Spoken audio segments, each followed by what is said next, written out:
Sorry, guys, I'm not waving. It's the mosquitoes are tormenting me. Anyway, guys, um, happy blessed Friday. It's Friday the 14th of August. So you know what it means when it's Friday. It's a gateway to the weekend. So we say yippoo. Anyway, guys, welcome to Storytellers Corners. Corner, rather. There's only one corner and it's here. No, there's no corners. It's only one. But anyway, guys, welcome back. We're going to see James and Maria in our charming story, Letters Across the Sea. Let me just show you. Pop it up. Hello, Pop. Shh. Oi, what you doing? Toffee's come to join us in Storyteller's Corner.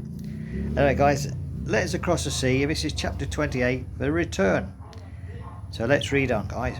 The 3 weeks seemed to pass in an instant. For Maria, every day brought another little task. There were wedding invitations to finalise, family members to contact, and countless details to arrange. But underneath all the excitement was one thought that returned again and again. James was coming back to the Philippines. Now this time he wasn't coming simply to visit, he was coming to marry her. The morning of his flight arrived. In England, James stood at the front door of Rose Cottage with his suitcase beside him. Bailey watched him carefully. Don't look at me like that, James says. Bailey gave him a quiet whine. I'll be back. He knelt and hugged him. And when I return, I'll have a wife. Bailey barked. James laughed. I'll take that as a compliment.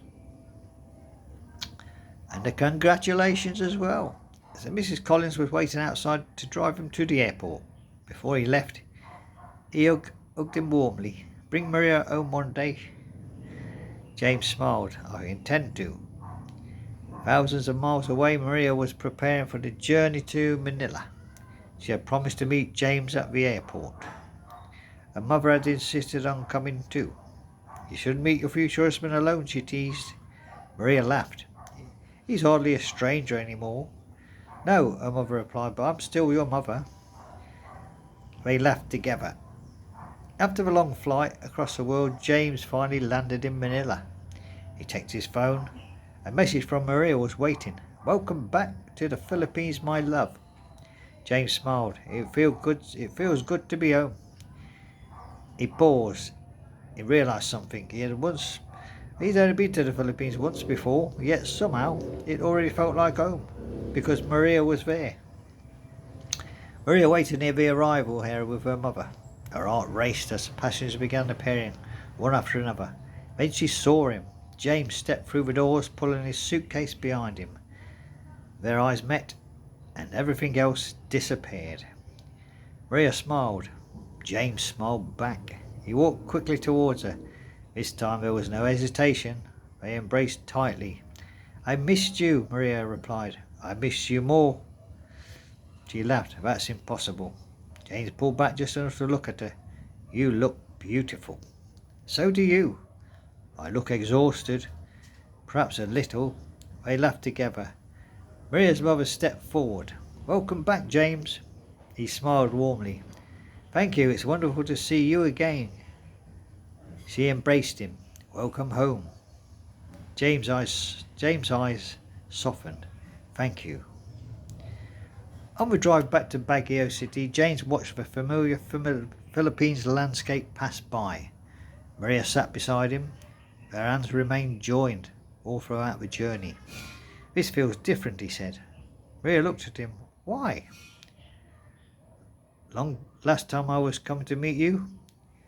And this time, James smiled. And this time, James smiled. I'm coming to marry you. Maria rested her head against his shoulder. Only a few more days. James looked at her ring. Only a few more days. That evening, Maria took James to the veranda. The mountains were covered in mist. The air was cool and peaceful. James looked around. I remember sitting here. So do I. We talked about our future. We did. James turned towards her, and now the future is almost here. Maria smiled. Are you nervous? Very. Why? Because I want everything to be perfect. Maria took his hand. It already is. James looked at her. How? because I'm marrying you." He smiled. "And I suppose I don't need to worry any more." "No." She leaned gently against him. "Just be there." "I will." Later that night, James opened a small wooden box he had carried from England. Inside was the letter he had written for Maria. He looked at the first words, "My dearest Maria." He smiled and closed the box again. Not yet. There was time for everything, and the time for that letter would come soon enough. Very soon. Outside, the mountains of Baguio disappeared beneath the evening mist. Inside the house, Maria and James sat together listening to the quiet sounds of the night. They had crossed oceans, they had endured distance, they had built their relationship one letter at a time. Not only now, only days remained before they would stand together before God, their families and their friends. Their wedding was almost here, and with it, the beginning of forever. So there we go, guys.